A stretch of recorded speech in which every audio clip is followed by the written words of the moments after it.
In the annals of Targaryen history, few tales evoke horror and mystery as acutely as the fate of Princess Aerea Targaryen. Vanishing from Dragonstone atop the formidable dragon Balerion, Aerea embarked on an ill-fated journey that would conclude in what truly is the stuff of nightmares.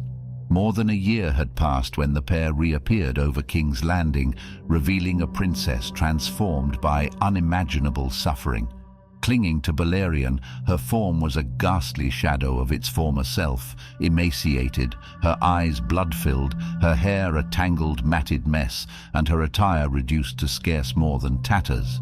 Septon Barth could only speculate that when Aerea claimed Balerion, she was unable to master the ferocious creature, and that instead of heeding her commands, the dragon had taken her to the place he had been born, Valyria. After speaking the words, "I never," the princess had collapsed. What happened to Balerion himself remains no less of a mystery in its own right.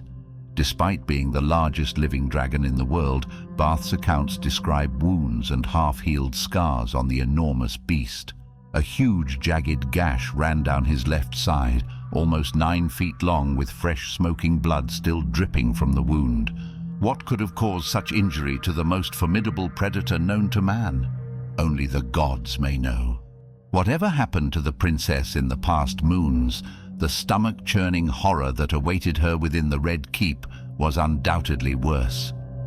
Only 2 men witnessed her last hours, for the maester had barred all others from entering, including the king and queen.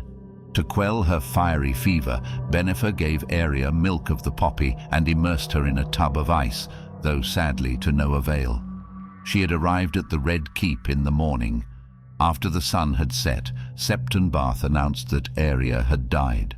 She was cremated the next day at sunrise. Officially, Aerea was said to have died from fever. This was only a partial truth pertaining to a much more concerning whole. The princess's body had been a vessel for unspeakable torment. Her fever had been so intense that Sir Lucamore reported having felt the heat of it radiating through his armor. There had been blood in her eyes, and there was something inside her, something moving. Or so the knight had said until the king forbade him from speaking any further on the matter. Septon Barth's account reveals the fever was something he had never witnessed before. He describes it as burning with a red skin and having barely an ounce of flesh upon her bones, appearing gaunt and starved. Her body appeared to be cooking from the inside, her flesh turning to the consistency of pork cracklings and emitting smoke from every orifice. The poor princess's eyes cooked within her skull until they burst like eggs left in a pot of boiling water too long.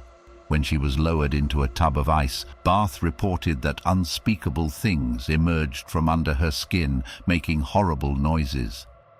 Worms with faces, snakes with hands, twisting, slimy, unspeakable things that seemed to writhe and pulse and squirm as they came bursting from her flesh. One of the creatures was said to have been as long as the Septon's arm, though these horrors of heat and fire soon perished from the cold of the ice. The origin of these dread creatures remains a subject of dark debate. Barth posited that it was Balerion who, driven by memories of a bygone Valyria, brought Aerea to that now cursed land where these unholy creatures had taken up residence. Princess Aerea's death remains shrouded in secrecy and was officially decreed the result of a fever, though the true nature of her demise is a most horrible reminder to the dangers that lurk within the dark and unseen corners of the world. In the aftermath, Aerea was cremated and her ashes claimed by her mother, Queen Rhaena.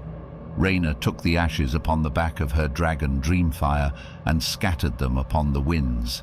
Yet the legacy of her ordeal lived on, prompting King Jaehaerys to issue stern edicts where it concerned Valyria. Any ship suspected of having visited the Valyrian Islands or sailed the Smoking Sea was forbidden from landing at any port or harbour in the realm, and any Westerosi who travelled to Valyria was to be executed by order of the king. Aerea's story is a tragic blend of ambition, mystery, and horrific agony. This gruesome tale truly remains a dark chapter in the saga of House Targaryen. If you've made it this far, perhaps you'll be interested to know you can support our channel through Patreon, where you'll find exclusive videos and royalty-free artwork. Currently, our video on the Golden Empire of Yi Ti is live. All patrons will be credited in future content as well, though if you would rather support us through liking and subscribing, we would be grateful all the same. That being said, we would like to extend a huge thank you to our patrons, Marco R. and Lady Grey Mystique. Your patronage definitely helps us in creating more quality content. That was it for today. Until the next one, fellow travelers, and may you all fare well.